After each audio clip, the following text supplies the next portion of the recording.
ओम शांति। आज का स्लोगन है सिद्धि को स्वीकार कर लेना। सिद्धि को स्वीकार कर लेना अर्थात भविष्य प्रारब्ध को यहाँ ही समाप्त कर देना। बाबा कहते हैं ना, कच्चा फल अगर हमने यहीं खा लिया, नाम मान शान जो सिद्धियां हैं, जो बाबा कहते हैं ब्राह्मण बनने के बाद भी कहीं ना कहीं वो चीज़ें हमें क्या करती है, अपने तरफ खींचती है, वो हमें दे अभिमान में ले आती है।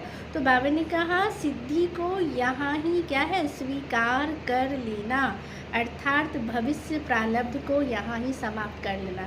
तो बाबा कहते हैं वो प्रत्यक्ष फल जो है हमने अगर यहीं स्वीकार कर लिया तो कच्चा फल खा लिया, फिर बाबा कहते हैं भविष्य में जो है हमारा वो माइनस हो जाएगा, वो कम हो जाएगा। तो इसीलिए बाबा ने कहा क्या है, स्वीकार, सिद्धि को स्वीकार लेना अर्थात भविष्य प्रारब्ध को यहाँ ही समाप्त कर लेना। तो वो समाप्त नहीं करना है। ओम शांति।